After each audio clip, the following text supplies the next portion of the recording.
bonjour à tous, je suis donc le docteur Alexandre Philippello, chirurgien digestif et en particulier bariatrique, c'est-à-dire que je pratique la chirurgie de l'obésité à l'hôpital privé de la Loire au sein du centre médico-chirurgical de l'obésité. Donc pour savoir de quoi nous allons parler précisément, je vous définirai dans un premier temps ce qu'est le sport, puis nous verrons ensuite les relations entre sport et santé, et enfin nous nous intéresserons au rapport entre sport, santé et obésité.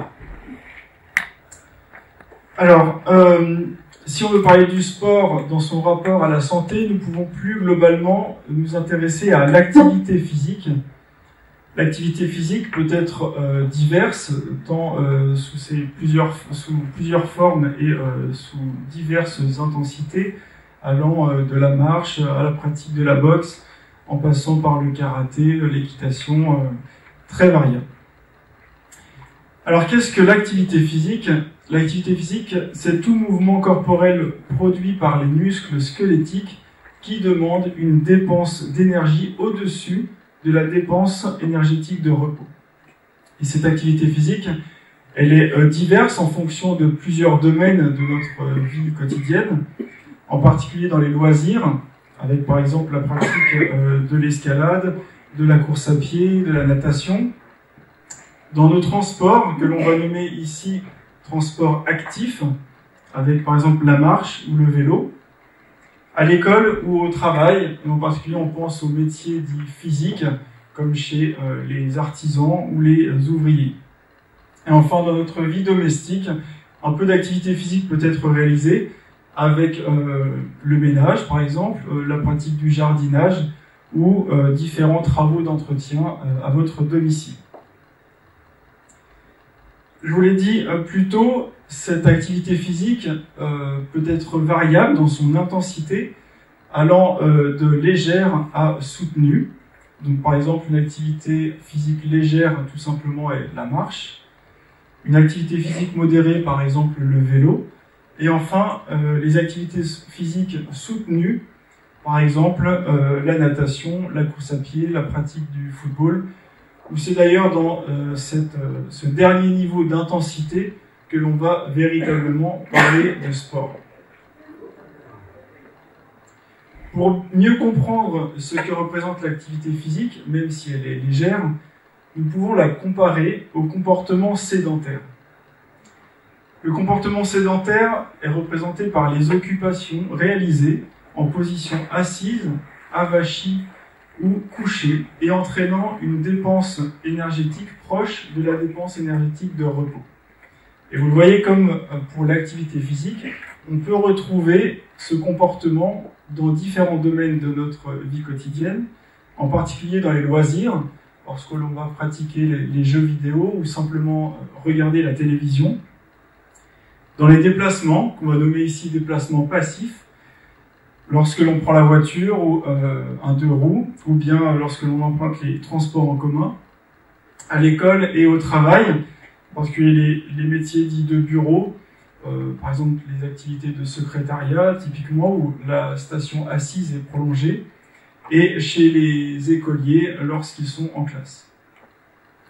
Enfin, dans la vie domestique, un comportement sédentaire peut se retrouver aussi, par exemple, lorsque vous pratiquez la lecture à la maison, ou simplement lors de temps de repos. Donc si on regarde, pour ces différents domaines de la vie quotidienne que nous avons évoqués, soit un comportement sédentaire ou une activité physique peut être réalisée, c'est donc à nous de choisir comment nous voulons évoluer au quotidien. Alors quel rapport entre activité physique et santé ? Eh bien, l'Organisation mondiale de la santé nous apporte des réponses, et vous le voyez assez récemment, en octobre 2022, avec ses principaux faits. L'activité physique est très bénéfique pour la santé du cœur, du corps et de l'esprit. L'activité physique contribue à la prévention et à la prise en charge des maladies non transmissibles, telles que les maladies cardiovasculaires, le cancer et le diabète. L'activité physique réduit les symptômes de dépression et d'anxiété. L'activité physique améliore les capacités de réflexion, d'apprentissage et de jugement. L'activité physique améliore les capacités, garantit une croissance et un développement sain chez les jeunes. L'activité physique améliore le bien-être général.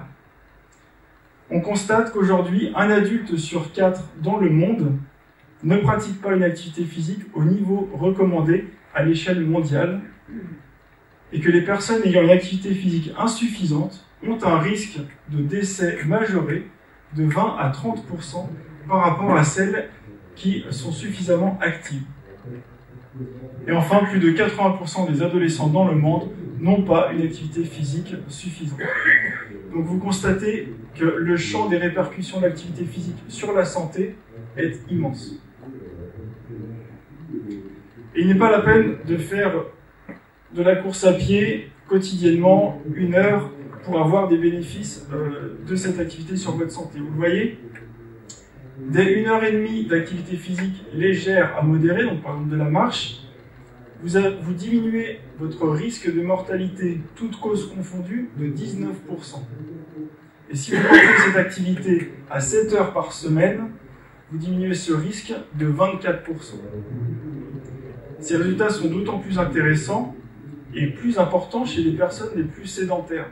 Autrement dit, au jour d'aujourd'hui, si vous ne pratiquez pas d'activité physique, que vous êtes sédentaire, vous allez tirer d'autant plus de bénéfices à débuter une activité légère pour votre santé.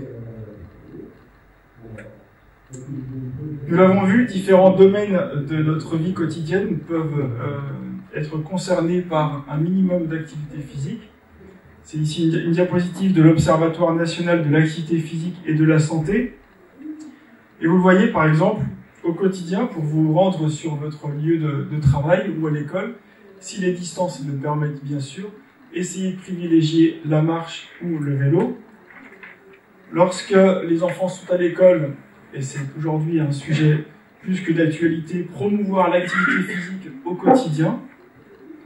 À votre domicile, lorsque le domicile le permet, si vous avez une maison par exemple, essayez de faire du jardinage, d'entretenir au maximum votre domicile par vous-même.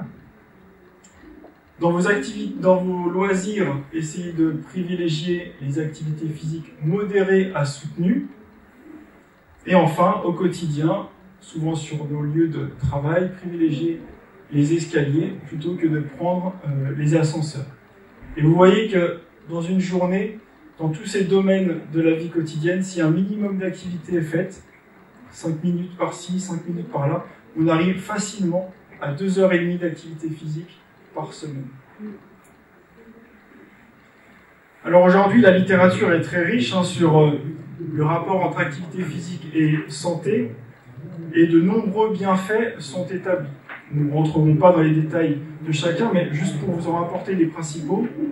Sur le plan neurologique, l'activité physique diminue l'anxiété et la dépression, elle diminue le risque de démence et améliore les fonctions cognitives. Par ailleurs, l'activité physique diminue le risque d'accident vasculaire cérébral. Sur le plan cardiovasculaire, l'activité physique diminue le risque de mortalité, toutes causes cardiovasculaires confondues, et en particulier, elle diminue le risque d'infarctus du myocarde. Elle diminue aussi le risque d'hypertension artérielle.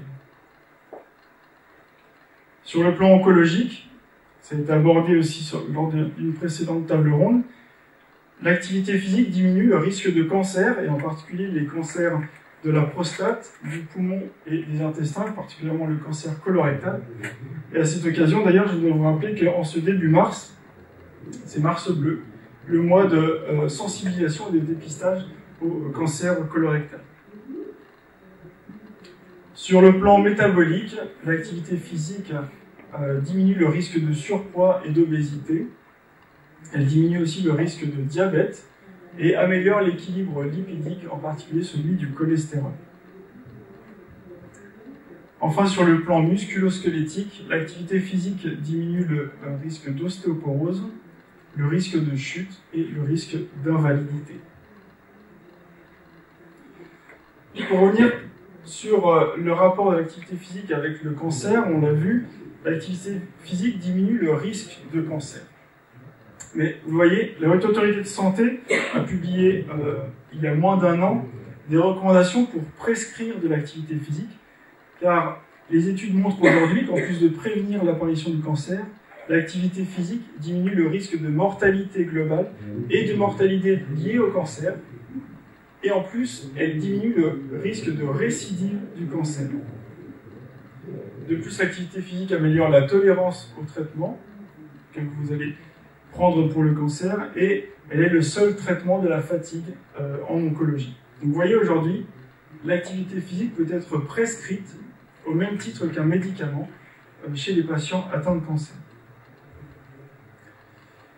Toutes ces constatations ont mené, en particulier l'Organisation mondiale de la santé, à proposer des recommandations sur un niveau d'activité physique minimum, bénéfique pour votre santé, qui est de 30 minutes par jour, 5 jours par semaine, d'activité légère à modérée. Si vous pratiquez une activité modérée à soutenue, donc plutôt une activité dite réellement sportive, il est recommandé de la pratiquer 3 fois par semaine. Vous voyez, chez les enfants et les adolescents, ces recommandations sont portées à 1 heure par jour d'activité modérée à soutenue. Et en deçà de ces recommandations, vous courez un risque pour votre santé. Je vous présente ici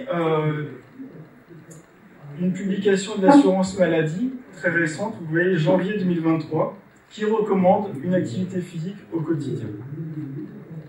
L'Organisation mondiale de la santé, nous l'avons déjà vu, la recommande aussi. La Haute Autorité de Santé, depuis décembre dernier, recommande une activité physique pour votre santé. Et Santé publique France, depuis janvier aussi, recommande cette activité. C'est donc pour vous montrer qu'aujourd'hui, l'activité physique a un réel effet bénéfique sur la santé, qui est reconnu, quantifié. Ce qui permet d'ailleurs à tous ces pouvoirs publics, et en particulier les instances de la santé, de promouvoir l'activité physique et émettre des recommandations. Alors, quel rapport entre l'activité physique et la santé? La question initiale, on pourrait même dire quel effet de l'activité physique sur la santé, nous l'avons vu, elle est réellement bénéfique. Si on s'intéresse maintenant plus au rapport entre sport, santé et lutte contre l'obésité. Alors, tout d'abord, hasard du calendrier, nous sommes aujourd'hui le 4 mars, et le 4 mars, c'est la journée mondiale de l'obésité. Donc, quelle meilleure opportunité pour moi de vous en parler. Comment définit-on l'obésité? Si l'indice de masse corporelle est supérieur à 30 kg par mètre carré. L'indice de masse corporelle se calcule entre le rapport du poids en kilos et la taille au carré. Si cet IMC est compris entre 19 et 25, votre poids est considéré comme normal. Si l'IMC est entre 25 et 30, vous êtes en surpoids.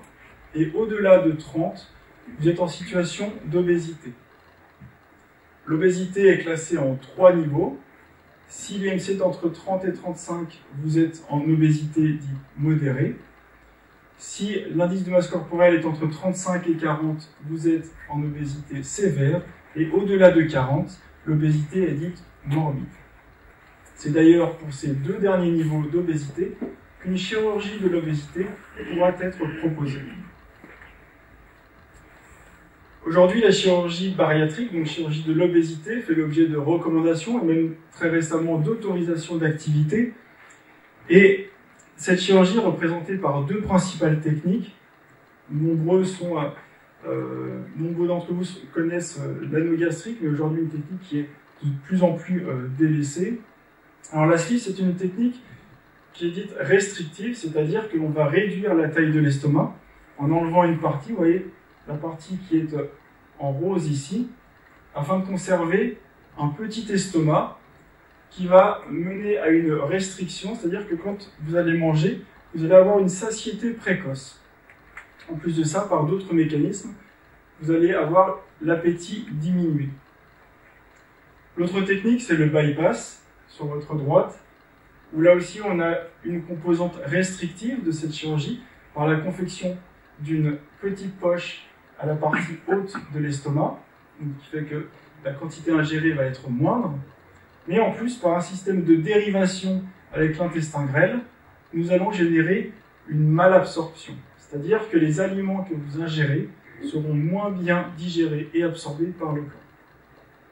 Alors ces deux techniques chirurgicales peuvent être indiquées si l'indice de masse corporelle est supérieur à 40, ou bien si l'indice de masse corporelle est supérieur à 35, mais accompagné de comorbidités liées à cette obésité, comme par exemple l'hypertension artérielle, le diabète, le syndrome d'apnée du sommeil, s'il est sévère et qu'il nécessite un appareillage pour dormir, les atteintes ostéo-articulaires invalidantes, comme l'arthrose par exemple, typiquement l'arthrose au niveau des genoux, et la NASH, qui est une pathologie du foie, entre guillemets gras, qu'on appelle stéatose hépatique en langage médical, qui peut contribuer, si elle évolue, vers une dégénérescence du foie.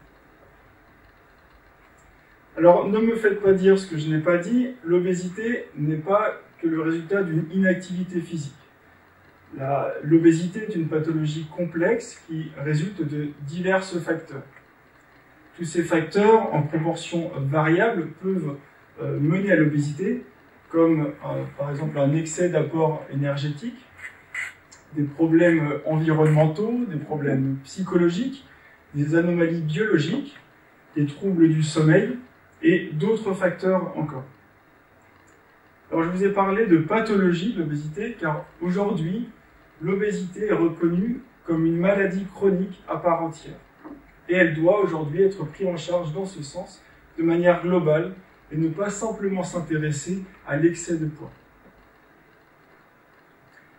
Mais on ne peut que constater aujourd'hui que l'inactivité physique et la sédentarité en France ne font qu'augmenter. Un peu caricatural, mais pas tant. Si on regarde ce tableau présenté par l'Observatoire national de l'activité physique et de la santé, qui s'intéresse au temps d'écran passé par jour et au niveau de sédentarité, vous voyez que chez les enfants de 3 à 10 ans, le temps d'écran par jour est de plus de 2 heures. Temps d'écran, ici, qui est défini hors cadre scolaire et activité professionnelle. Chez les adolescents, plus de 4 heures par jour. Chez les adultes, c'est quasiment 5 heures par jour. Hors professionnel, je le répète. Et chez les seniors, un peu moins, 4 heures. Si on regarde le niveau de sédentarité, chez les enfants de 3 à 10 ans, près de 25% d'entre eux sont plus de 3 heures devant un écran par jour. Chez les adolescents, près de 60% passent plus de 3 heures par jour devant un écran. Enfin, chez les adultes, plus de 86% passent plus de 3 heures par jour assis ou allongés, en dehors des périodes de sommeil, bien sûr. Et chez les seniors, un petit peu moins, 73% passent plus de 3 heures assis ou allongés. Donc vous voyez qu'aujourd'hui en France, le problème de sédentarité devient très préoccupant. Je vous présente ici une étude de 2020 qui s'intéresse à la prévalence de l'obésité en France, étude qui fait suite à plusieurs études du même type, ce qui permet de voir l'évolution. Aujourd'hui en France, 17% de la population est en situation d'obésité, c'est-à-dire quasiment un Français sur 5. Et on voit sur le graphique de droite que cette obésité n'a fait que progresser avec les années. Et vous voyez, nous avons augmenté de 2% depuis 2012. Si on regarde le surpoids et l'obésité, elles représentent 47% dans la population française. Près d'un Français sur 2 aujourd'hui est en surpoids ou en obésité. Plus inquiétant encore, si on s'intéresse à l'évolution de l'obésité selon les groupes d'âge, on voit que c'est chez les jeunes adultes que l'obésité a le plus progressé. Elle a quasiment doublé en 8 ans, passant de 5% en 2012 à plus de 9% en 2020. Dans cette même étude, si on regarde les chiffres concernant les enfants, chez les adolescents ici, 21% sont touchés par le surpoids et l'obésité, et 6% sont en situation d'obésité. Chez les plus jeunes, les chiffres plus inquiétants malheureusement, chez les enfants de 2 à 7 ans, la prévalence du surpoids et de l'obésité concerne 34% d'entre eux, et 18% sont en situation d'obésité. Quasiment comme chez les adultes aujourd'hui, un enfant sur 5 est en situation d'obésité. Alors c'est l'occasion pour moi de vous présenter le centre médico-chirurgical de l'obésité, qui se trouve à l'hôpital privé de la Loire, où nous prenons en charge des patients obèses en vue d'un projet chirurgical. Comme je vous l'ai dit précédemment, aujourd'hui, l'obésité doit être prise en charge de façon globale et pluridisciplinaire. Voici notre équipe qui est constituée d'une infirmière coordinatrice, de diététicienne, de psychologue, d'un éducateur d'activité physique adaptée, de secrétaire, de médecin nutritionniste et de chirurgien. Voici le parcours globalement que va suivre le patient au centre de l'obésité. Et j'ai voulu mettre en lumière ici la place de l'activité physique adaptée dans le parcours. Vous voyez, dès la première évaluation, le patient est pris en charge par l'éducateur d'activité physique adaptée qui va le suivre tout au long de son parcours et même après l'opération. Donc l'activité physique fait vraiment partie intégrante de la prise en charge de ces patients et est très importante dans le projet chirurgical, en particulier après la chirurgie, car l'activité physique va permettre de maintenir un niveau de masse musculaire suffisant. Le rôle de l'éducateur d'activité physique adaptée est de faire le bilan des capacités physiques du patient, qui bien sûr ne sont pas les mêmes que les personnes qui ne sont pas en surpoids, pour lui permettre une reprise de l'activité de manière adaptée, afin de ne pas le mettre en difficulté avec des exercices qui ne seraient pas appropriés. L'éducateur propose d'orienter les patients vers des associations de sport santé, par exemple, ou bien, si ceci n'est pas possible géographiquement, de réaliser cette activité physique au domicile de façon individuelle, mais toujours avec les conseils et les recommandations que lui apportera l'éducateur. Donc, en conclusion, nous avons vu que l'activité physique et le sport sont très bénéfiques pour la santé et que, au contraire, la sédentarité est un réel risque pour votre santé. Et en particulier, on l'a mis en évidence, le risque de développer du surpoids et de l'obésité. Alors finalement, et comme on l'a vu avec le cancer, est-ce que finalement le sport et l'activité physique ne seraient pas un médicament naturel commercialisé depuis plusieurs milliards d'années? Il est accessible à tous, gratuit, quel que soit votre âge et votre état de santé. Je vous remercie.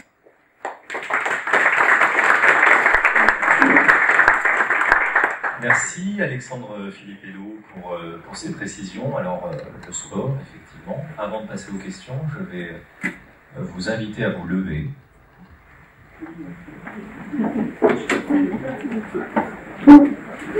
Le docteur Filippello a précisé que nous passions trop de temps assis. Et pour la suite des questions, eh bien, nous allons les faire debout.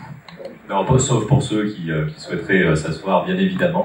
Mais finalement, par ce petit geste, on contribue à éviter peut-être le surpoids. Tout à fait. Bien. C'était un peu le message. C'était un peu le message pour dire que finalement, même si on se dit oh, c'est pas parce que je vais aller au marché à pied et faire un quart d'heure que ça va changer quelque chose. Voilà, ce que j'ai voulu montrer, c'est qu'au contraire, les petits gestes au quotidien peuvent avoir un réel impact sur la santé. Très bien. Merci pour. Donc, vous voyez, des petits gestes. Et donc, on en fait un. Est-ce que, deuxième geste, levez le bras pour ceux qui ont des questions. Question. D'abord madame et monsieur ensuite. Moi j'en aurais plusieurs des questions, mais bon, je vais en faire une. Et puis je voudrais savoir comment vous pouvez arriver à motiver les gens, parce que bon, moi je suis tout à fait pour. Hein, je fais énormément de sport. Enfin énormément. En fait, je m'aperçois que finalement je passe pour une extraterrestre dans mon milieu parce que je fais un petit peu de vélo. Et finalement, en fait, j'en fais pas tant que ça. Hein.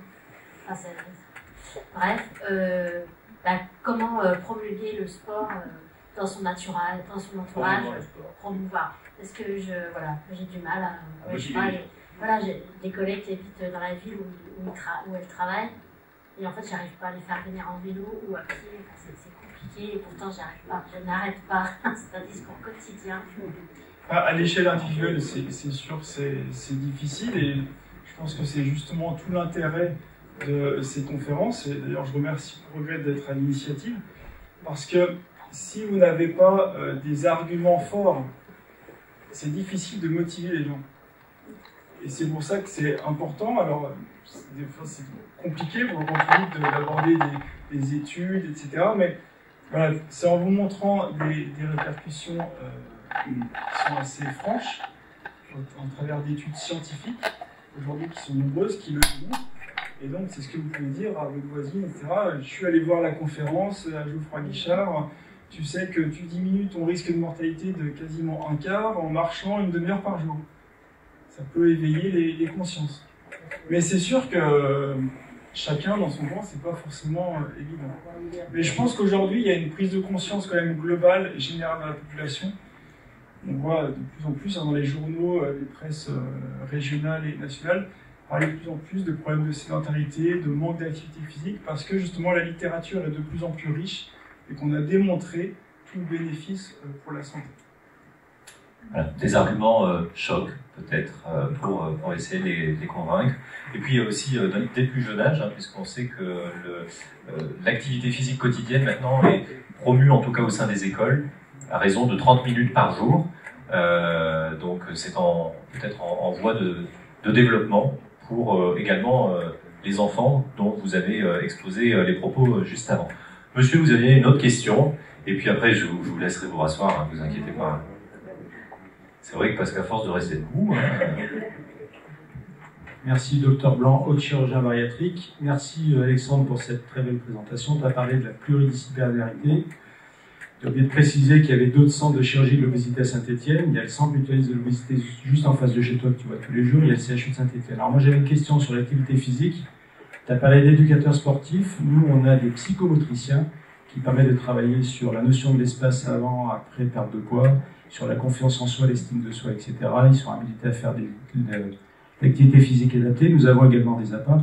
J'aimerais savoir ce que tu penses du plus des psychomotriciens. Merci. Je pense qu'en effet, tu as répondu à ta question. C'est un plus. Ils sont un petit dialogue entre C'est vrai que la chirurgie et la perte de poids peut être particulièrement déstabilisant pour les patients. Alors tant sur l'image corporelle que leur représentation dans l'espace, en effet. Donc oui, de toute façon, l'obésité, comme on l'a dit, c'est pas que le problème de poids, c'est aussi l'environnement social qui va changer, c'est notre activité au quotidien qui est modifiée. Donc de toute façon, tout ce qui est mis en place pour accompagner les patients tant avant la chirurgie qu'après vont permettre une meilleure évolution et d'intégrer ces changements de vie le plus efficacement possible. Donc oui, non, mais chacun fait au mieux pour accompagner les patients et c'est un atout en effet. Très bien. Alors, si on devait conclure sur vos propos, eh bien c'est le sport, même à petite échelle, contribue à lutter contre le surpoids et l'obésité, et ce, quel que soit l'âge, même quand on est enfant, même quand on est senior, et que une quinzaine, trentaine de minutes, ça ne fait pas de mal. C'est exactement le message, et si je peux préciser, on a parlé d'éducateurs d'activité physique adaptés, et c'est pour ça que j'ai dit quel que soit votre état de santé et quel que soit votre âge, parce que c'est le rôle de ces éducateurs de vous orienter vers une activité qui soit personnalisée. Et en particulier chez les personnes obèses, quand vous faites 120, 130, 140 kilos, vous dites, mais moi, le sport, monsieur, qu'est-ce que vous voulez que je fasse?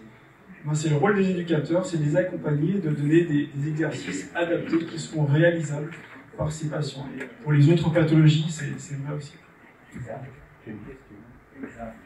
Ah, une question, il nous reste 30 secondes. Et un exemple d'activité pendant que j'amène le micro. Un exemple d'activité, par exemple une patiente qui est en fauteuil roulant, ce qui arrive chez les personnes qui sont super obésité, vous pouvez travailler par exemple le haut du corps. D'accord ?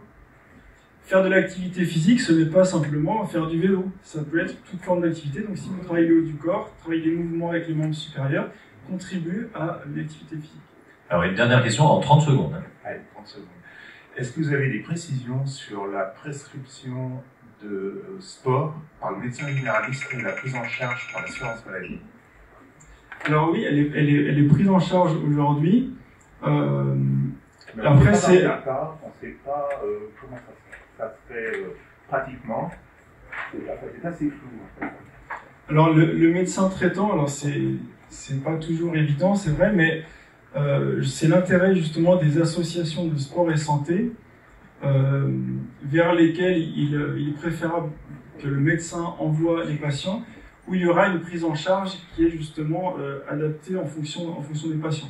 Après, votre médecin traitant, il ne peut pas prescrire faire tel exercice, tant de fois par semaine, etc.